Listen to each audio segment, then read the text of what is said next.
Hare Krishna, Hare Krishna,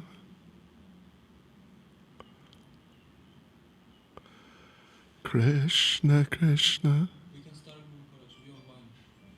But where do I go? Oh, I just look at the camera. I can't see anything, yeah? We can open the stream chat. Oh, really? See comments on Facebook. Oh, I see. So I can't see the Zoom. All right. Okay, no problem. So, Hare Krishna, devotees. I'm very happy to be with you today. And it's the book distribution marathon. It's really wonderful. And we'll tell you a few book distribution stories. Yeah. There's quite a few, I mean. All right. Nama Om Vishnupadaya Krishna Prestaya Bhutale Shrimati Bhakti Vedanta Swaminiti Namane Namaste Saraswati Deve Gauravani Pracharne Nirvishesha Shunyavadi Paschatyadesh Sri Krishna Caitanya Prabhu Nityananda Sri Advaita Gadadha Shrivas Adi Gaura Bhaktavrinda. Hare Krishna, Krishna Krishna, Hare Hare. Hare Rama, Rama Rama, Hare Hare. Vanchkapatarubhyascha kripa sindubhya evacha. Patitanam pavanebhyo vaishnavebhyo namo namaha. Srila Prabhupada ki jai. Srila Prabhupada's Transcendental Book Distribution Marathon ki jai. So yes, devotees, I'm very happy to be here with you all. And we're in the later stages even of the book distribution marathon. Well, no. We're in the earlier stages. We're in the middle, I guess, of the book distribution marathon. And there's, book distribution marathon's very special time because it's very intense. And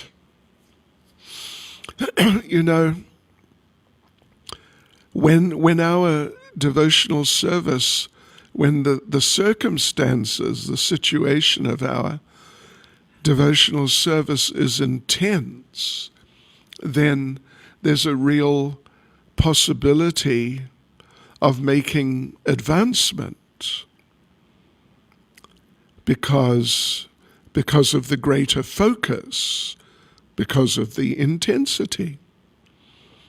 And book distribution marathon is a situation in which you get so many devotees who are participating. So there's a whole atmosphere which develops, which builds up, which is full of intensity. And it's one thing to be in a very busy, intense situation yourself. It's another thing to be in a very busy, intense situation with a whole lot of other devotees who are serious and sincere and really focused devotees, and it's all intense. So I remember when the first book distribution marathons happened, strictly speaking, the first marathon was really only for one day. That was 1974, on the 24th of December, the Christmas Eve day. And it was just in America. And more than anything, as I recall, as I understand, it was more focused in Los Angeles, maybe elsewhere too. But I do remember in 1975 how the marathon had become really quite an international thing. Of course, the devotees who went out for that one day in 1974, December 24th, they really made special effort for many hours. So the whole experience and Srila Prabhupada's reaction to it was so special. Prabhupada was so appreciative of the efforts and the number of books distributed. So the whole idea and Prabhupada, what Prabhupada had said and written about it, during the course of 75, that had been distributed so much internationally, and so many devotees in ISKCON were aware of Prabhupada's appreciation for the efforts of the devotees and the results. So many devotees were aware. So basically the movement was geared up for the marathon of 1975. And of course, the movement in those days really meant the Western world. There was nothing much in India. I mean, there was, in terms of book distribution and so on, there was very, very little. Places like Russia, even though Prabhupada had been there in 71, but still, it was still heavy communist times. So there wasn't a lot happening at all in Russia, which now is so active in book distribution, and India, and just outside the Western world, there wasn't much at all, if practically anything happening. But for December 75, I remember I was in London, and I was in our Berry Place temple, central London, right in the center, less than 1 round's japa walk from our temple to Oxford Street, the main street in London. So different things were happening for book distribution. Some devotees were traveling. Some devotees were going out in London and doing some book distribution. But the main, not main in terms of number of devotees, but main in terms of results, which was happening, and which was just so intense. It was incredible, actually. It was down in the underground railway system of London. In other countries, they call it the metro. In London, they call it the tube, because the trains sort of go through tubes underground. That's what the tunnels are like, they're tubes. And, some of you would be familiar with London and you'd know what the underground railway system's like. It's really big. And it's just busy, busy, busy. From, people going to work in the morning, so like 6:30, 7 o'clock, you get such a build-up then between 7 and 8. In the different carriages, you can hardly move. And then it eases off during the later morning and through the afternoon. Maybe around lunchtime it's a bit busier. But then, from say 4:30 or maybe 5 till 6 in the evening, it's packed, simply packed. So there's so many people. And what the devotees in London did, and I was doing myself and I was involved in, because at the time I was the Sankirtan leader in London. So we had a group of devotees going down into the tubes, into the metro, 7 days a week. Going down about 6:30 in the morning, absolutely latest 7, but more like 6:30. While, at that time it's midwinter in England. So at that time of the morning, 6:30, even 7, it's still dark. And then coming back out around 7 in the evening, it's dark again. So the devotees were going down.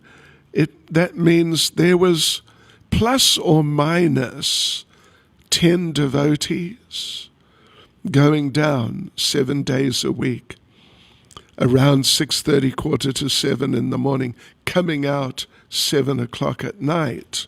So that means for the whole month or so, like 3-4 weeks approximately, they didn't see the sun. And the program was to go on the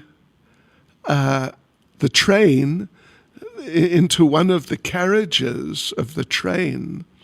When it stops at the station, get to the back of the carriage, or the wagon, they say in some countries, to get to the back. And then when the train the doors have closed, you have to wait till the doors close. And then there's some movement forward. Then the devotees, and I did it myself, not a lot, not as much as some, but I definitely did it to some degree. Then in a loud voice, you make an announcement. Good morning, good afternoon, whatever, some sort of greeting. Ladies and gentlemen, I am from ISKCON, and today, what we were saying was more or less, we're raising money for our programs to help people. So an announcement like that, then the devotees, it's one devotee in a whole carriage. Then the devotee has a collecting can in one hand, and with the other hand, because the devotee has big bag full of Back to Godhead magazines, like 100 magazines, and then working his way, because this was generally men who were doing it, working his way through the carriage from person to person, collecting a donation, giving a magazine, collecting a donation, giving a magazine, collecting a donation, giving a magazine, as the train is going. And if you've been in these trains, they move. I mean, it's moving forward, of course, but they shake and move from side to side. And the devotees got both hands engaged. So they couldn't hold on. They just had to somehow keep their balance and keep collecting a donation, giving a magazine. So like this, the devotees were there for 12 hours a day. And they didn't come up. They didn't come up during the days. They're down in the tubes. And we had devotees going down and meeting them on the platforms of certain stations. I think probably the more at Tottenham Court Road, which is the closest tube station to where our temple was and where our temple is now, actually, in the West End, in the centre of London. Meeting them, giving them more magazines, and taking their money, taking the Lakshmi they collected, and then taking the Lakshmi back up. And then, so then we're keeping count of how many magazines they've done during the day and keeping count of how much Lakshmi each devotee has collected, like every hour or whatever, going down, giving more magazines, taking the Lakshmi. And they were just going, doing announcements, collecting donations, giving out the magazines. So, on average, each devotee was doing, on average, between 1,000 and 1,500 magazines, Back to Godhead magazines, every day. Occasionally someone would do more, up to 1,800, maybe up to 2,000 in a day. And it was really big. It was huge. And the devotees, not seeing the sun for a month, and down in the tubes, which are really dirty. Oh my gosh. So it was not easy.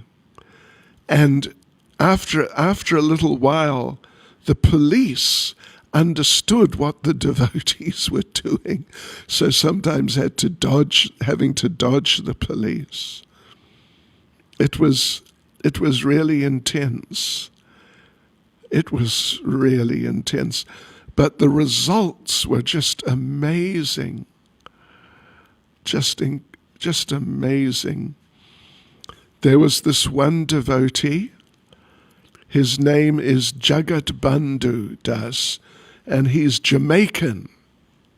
Jamaican means he's basically like a black African. And he was doing it. And he was really good at getting their attention. He was like deeply focused. So what he would do, he would, the train starts, the doors close, the train starts moving, and he would begin his announcement. And oftentimes his announcement was as follows, literally. Now, good morning, ladies and gentlemen. We are from ISKCON, and today we are collecting money. And that's all he'd say. The devotees get into such transcendental moods. And, we got the idea of doing it from America, particularly from New York, where they were already doing it. But it spread from America through England mainly, because London is where there's a real underground railway system. But it reached some other places. It actually reached South Africa. Now, I know, of course, there's no underground railway system But what there is, here in Durban, there's buses, lots of buses, and I don't know, maybe now also, but definitely in those days, there were many buses which were owned by Hindu people who were very favorable to Krishna consciousness. So the devotees were doing the same program here in Durban of getting on the bus and up at the front of the bus by the driver. And the driver's okay because they're Hindu people, and so it's all okay. And the devotee would do an announcement and then go through the bus collecting and giving out magazines. And this was, in the 70s. I was not here. So I don't know actually what the result was really like, but I do know that some devotees were doing that. So like this first marathon in England, which was mainly in London, and there were some devotees traveling and doing book distribution in different cities here and there. But it was just an amazing experience for everyone. It really was an amazing experience because we were doing we had started doing book distribution and magazine distribution, but not on this scale. Not on this scale. Huge scale. So that was 1975, and then going into 76, well, through 75, myself personally, I was doing book distribution on the streets, traveling in 1975. At least the second half, I was distributing in Northern Ireland.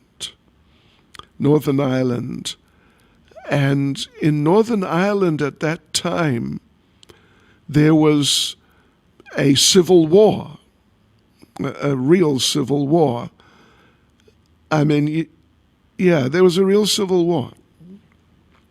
So we were going out, we were distributing there, and we were distributing medium books, means like Ishopanishad.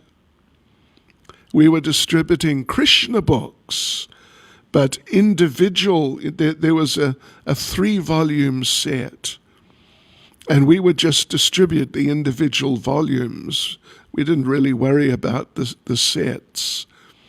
And sometimes people would notice, and they say, oh, this is volume 2, where's volume 1?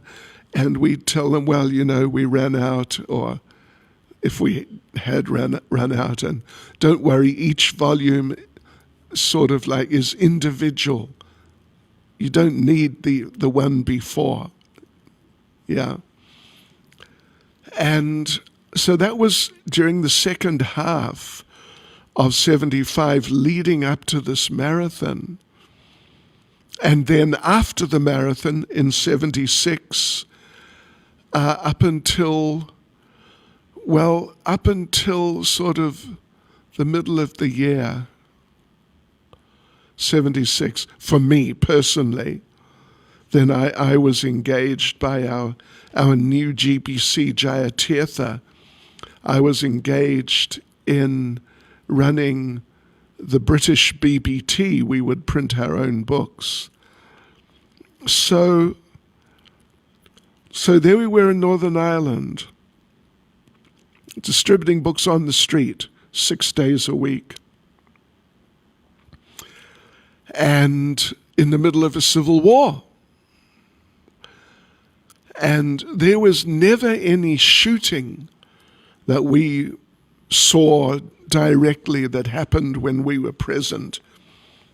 There were at least twice, I remember, being not in Belfast. Belfast is like the capital of Northern Ireland, and it's a fairly big city. It's kind of like Durban size or something like that, maybe a bit smaller actually. So I remember a couple of times one time we were in this town, small town called Armagh. We were on the streets in our dhotis and kurtas. That's how we would do it in those days, all of us. We hadn't yet got into using plain clothes. Or maybe we were just starting at some point. But otherwise, we're just dressed as devotees. And so there we were on the streets of Armagh, Main Street, distributing our books. And, the people in Northern Ireland, they, at least at that time, I don't know about now, but they had a certain type of Protestant piety. Yeah. Very clean cut, very honest and straightforward and generous. So we'd be doing a lot of books, really a lot, person to person, hand to hand on the streets. But I remember that day in Armagh that suddenly the British Army appeared and moving through the main street with their rifles and I mean, we'd see the soldiers, the British soldiers, we'd see them every day. I mean, a lot. But this time, they were ready for action. They're moving from building to building, place to place, taking cover and looking and, with their guns at the ready. And there we were, distributing our books. And this group of them, I don't know, like 5 or 6, came up to us and told us, get down now. And so there we were on the sidewalks of of the main street of Armagh, and we had to just get down on the ground and stay on the ground. Yes, they came through with their guns, but there was no shooting. But there was some IRA people who were acting suspiciously just a little further down the main street. Another time we were driving and we came to a checkpoint. It was late afternoon or early evening, and there we are in our van, Ford Transit, and we're going through this checkpoint. Suddenly, the same sort of thing happened. Suddenly they told us, stop your van, get down, stay down. And they told us on their, I think, radar or some sort of equipment they had for detecting the presence of people at some distance, like some ultraviolet or infrared sort of detection equipment. There were people with guns, with rifles, who just come over the hill and were coming towards that checkpoint. So that was another time we just had to get down and stay down. And they were pretty heavy. But the time in Armagh, that first time I mentioned, they were really heavy with us. Just get down and just shut up and just don't move. And yeah, normally they sort of joke with us. Because we had this line that we would sometimes use, but, by that time we wouldn't use so much, was that we were collecting money to help people in Bangladesh. So they would sometimes call us, the British soldiers, the Bangladesh bombers. because we're always in our dhotis and kurtas, and yeah. So they were very friendly to us, usually. And the Irish people were always, I mean, the Northern Irish were almost always very friendly, unless you met them after 6 o'clock in the evening when they start drinking. Then they just transform. But one time when we were in Armagh, some IRA people came and they got on our cases. Boy, they were shouting at us and swearing at us because we were collecting money for, with some very foreign thing. And we're obviously not Irish. It was a bit of an encounter. But, there in Northern Ireland, like I said, it's a civil war. So it was usually 2 to 3 times a week, sometimes 4 times a week. We're out 6 days a week on the streets. Come rain, come shine, we were just out there. But on average 2 to 3 times a week, every week, without fail, bombs would go off. And we'd see a bomb go off. I remember the most personal experience was in Belfast, and on the next block, so a couple of 100 meters, or not a couple of hundred, maybe 100 meters away, this big bomb went up, like a big car bomb. And if you've seen video of atomic bombs, the mushroom cloud, and that's what it was like on a smaller scale. It was probably, like a 1 ton or 2 ton bomb went off and everything shook. And I remember I was in the middle of dealing with someone, and the bomb went off, the place shook, and the cloud went up, and this one person just spontaneously urinated on themselves while I'm trying to speak to them as the bomb went off. So we really didn't like it when bombs went off, because after that, immediately, the streets would be empty. People would just get out and go home when a bomb went off. So then we'd have to go somewhere else, drive to another town or something like that. And I remember one time there was, we would usually sleep in the van and cook in the van, and we just lived in the van, Ford Transit. But occasionally we would stay overnight in like a country boarding house sort of thing, or even a very cheap hotel. So there was this one hotel we stayed in a number of times. I mean, probably 5 or 6 times we stayed there. And in sort of central Northern Ireland.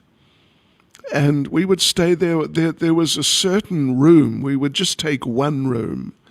And there was a certain room we would take. And it was kind of, nice in this pleasant, it was actually a hotel, like a 1-star or something like that. And it was pleasant, and the people were pleasant. And we stay in the same room every time we would get the same room. And it was like a 2-story building. 2-story building. It was up on the top floor there. And that was our spot when we were in that area. So I remember we stayed there, like on a Thursday. The following week, Wednesday, we came back. And that part of the building where we had been staying had been bombed by the IRA. Yeah. And that room up on the second floor, the floor above ground, it no longer existed. And the floor underneath it. And, a few rooms just nearby. But it was like they focused specifically on that part of the building and just blew it completely out. So it was really, it was a real adventure. It was actually very dangerous. But we were just sort of carefree. We just didn't bother about these things. We just carried on because the book distribution was so good. I remember one time we were in Enniskillen. If you know anything about Northern Ireland, you would know Enniskillen is the town nearest to our major temple in Northern Ireland, which is on an island in a lake. It's just a few kilometers from Enniskillen. So, but this we didn't have. This was 1975 or maybe early 76. We didn't have that property yet for some few years. So we would just go there sometimes and distribute because it was a really good place. I mean, practically everywhere in Northern Ireland was a really good place for book distribution. We really distributed thousands and thousands of books there during that time. So,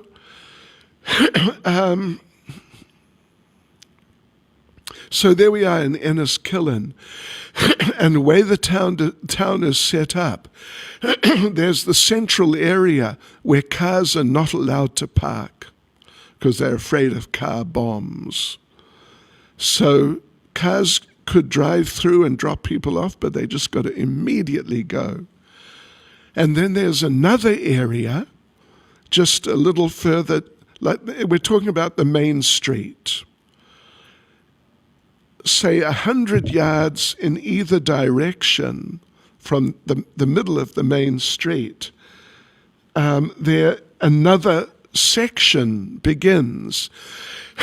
And the section there is, you're allowed to park, but someone has to stay in the vehicle. You can't leave a vehicle unattended. And then maybe another 100 meters further down, or a little more, maybe 150 or something, there's an area begins where people can park and leave their vehicles and just walk up into the center of the town. Because in those days, there's no such thing as a shopping mall at all. It's just the main street with the shops. So we had a new devotee with us. And the new devotee, we knew the rules. We knew the rules. We'd had a lot of experience just in those months. But this devotee, we didn't give him proper instruction. We just assumed, because we all knew, the rest of us knew, so it's just like everybody knows, but he didn't know, that when you park the car in the area where someone's got to sit in the car, you can't leave the car unattended, then you can't leave the car unattended. But this devotee didn't know. So he parked it there and he came up and we're distributing. And of course it's going very well. Suddenly we noticed there's a helicopter flying overhead, and particularly sort of down the street, 150 meters or whatever, where our car was parked. There's a helicopter flying over there. And so suddenly we noticed there's soldiers going past, heading down that way. And we thought, gosh, something's going on. What's going on? Then one of the police, the Ulster police, because they call it Ulster, Northern Ireland is locally called Ulster.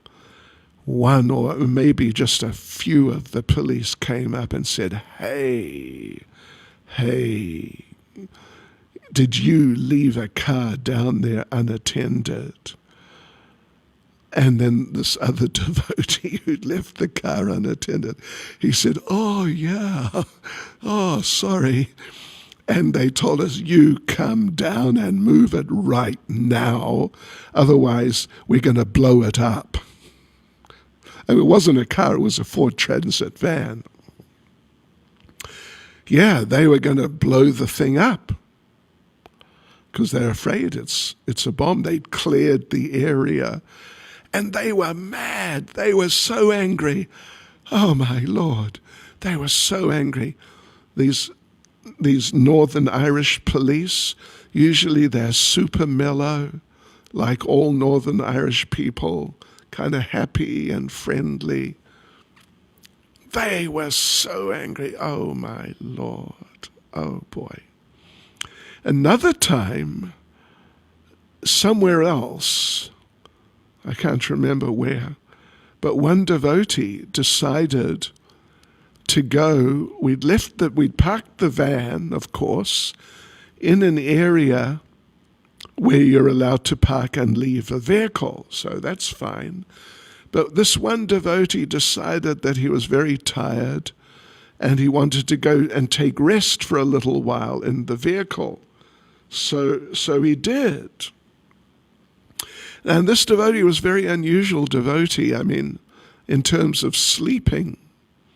This devotee, when he would sleep with his eyes open and with his mouth open.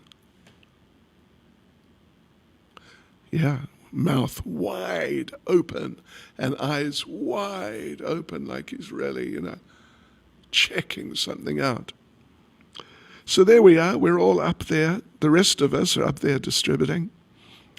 And this devotee's in the vehicle, sleeping with his eyes open and mouth open. And then come either the army or the police. And wow, they're really not happy. Oh my gosh. And they said, one of your fellows, because he's wearing the clothes and his shaved head, tilak, so that they know we were well known in Northern Ireland. They said, one of your fellows is in your van down the road and he's dead. You got to come now. They said they knocked on the window. The doors are all locked. They knocked on the window, windows closed, shouted a bit. He didn't move, he didn't respond, nothing. So they assumed he's dead. So yeah, one of your fellows is there in your van, he's dead. You got to come right now, immediately. So we all had to go racing down there. And we had a spare key, so we opened the door and we woke him up. Oh, gee whiz. It's really funny. But those, I tell you, the army and the police, they were not amused. Another time, I'm just telling you about dramatic little incidents which occurred. Another time, it was Christmas Eve, last day of the marathon, and some of the we were, I don't know, maybe 6 of us, something, a bigger group. So we left some devotees, I think 3, in the second biggest city in Northern Ireland. It's called Derry, or Londonderry, but the Irish people, they don't want to talk about London, so they just call it Derry. And myself and a couple of others, we went to another town just probably about 30 kilometers away or so. And we spent the day distributing. So later on, at the end of the day, we came up to pick up our devotees from Derry. We had the van. So we went to pick up our devotees from Derry, and they told us the story, what had happened. They're right in the center. There's almost like a town square, but not exactly, but a more open area. It's on the main street, but it's more open. The street is sort of double the width of what it normally is, and there's some bigger shops like a supermarket there, and they told us what happened. Someone had put a bomb in a car, some sort of vehicle, so they call it a car bomb, and they say it was at least a 1-ton bomb, maybe a 2-ton bomb. It's like, you put that in a vehicle and it's a lot. That's what it weighs, and it's just explosive.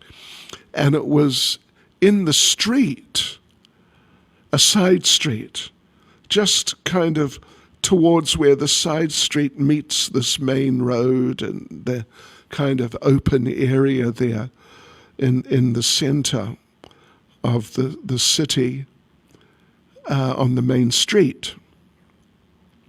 And the bomb went off, and our devotees were out there on the main street. So one devotee, he was the closest to where the bomb went off, and it's, not far away. Anyway, I don't remember how far, but it might be 30, 40 meters from where this bomb goes off, although it's down in the side street a bit, so it affects the explosion. So the devotee was knocked over by the blast, just knocked over to the ground. But as he fell, a car door, maybe from the car itself or the next car, something like that, a car door came flying up, and as he went down, the car door came over his head and just flew off somewhere. And all the windows all around the central area, the center of the city, all the windows just were blown out. It was such an incredible mess. Just glass everywhere, and so devotees. That was pretty amazing. So the adventures of Bhakti Caitanya Swami in his younger days. So as we got into 76, we were distributing these smaller or medium books on the street and doing more and more, really getting into it. And we would try every day, each one of us, to do 100 books each, like Ishopanishads or whatever, medium books. And we had a mantra, a motto: 100 a day keeps Maya away. It's a good motto, isn't it? It's a good slogan. It's a really good one. And you know what?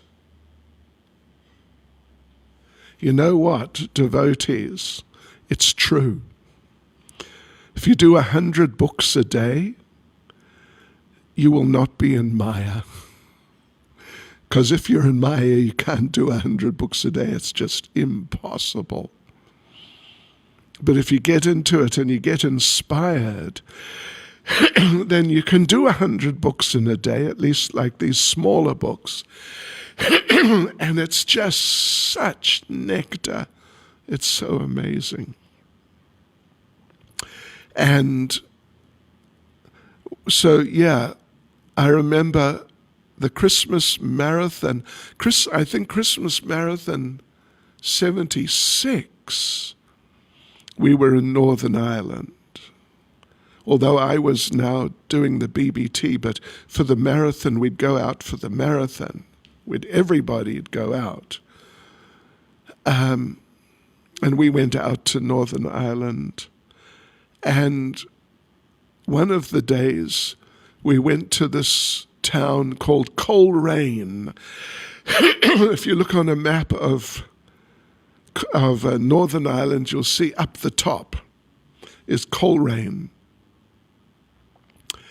And one of our devotees did 200 books. One of our devotees, well, I did about 150 or 60 or something like that. It's really good, just really wonderful. The biggest day I had on the streets was 350, about 350. It was just before the Mayapur festival, and then I went to the Mayapur festival. And this one other devotee, Satyavak, who passed away, unfortunately, he did about 1,000 magazines on the street in a day in Belfast. We're in Belfast. I did 350. And we're collecting cans, give a donation, give a magazine, but on the street. Yeah, that was my biggest day, 350 on the street. Really amazing experience. But it's a fact, 100 a day keeps Maya away. If you can do that, pray for that. It's one of the most wonderful experiences, actually. Yeah, book distribution is just about the most blissful experience there is, I would say. Yeah. I remember when I first, well, not on the streets, but when I first went door to door in London,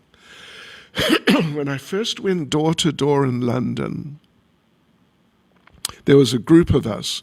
We'd formed a party, and we were just going to focus on book distribution. I'd been a devotee about a month.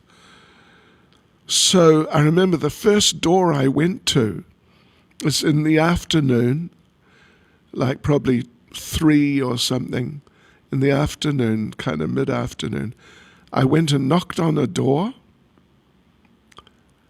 and, you know, in London, in England, they have these terraced houses. They're all joined together. They're all just joined, the whole street. It's these houses, but they're all joined together. And they don't have dogs. So anyway, first house, I knocked on the door. A young man, probably, you know, maybe 30-ish, opened the door, yes. I put a hard-bound Ishapanishad in his hands. He's looking at it. And then I opened my mouth and I realized I didn't know what to say. I had distributed magazines on the street, you know, in the few weeks before that, a little. But books, what to say about a book, I didn't know. So, but then something came out. But it was an amazing experience, I remember clearly. Opening my mouth to say something, but then realizing, hey, I don't actually know what to say. But he took the book. He took the book. Yeah. You know, there's so many things happened.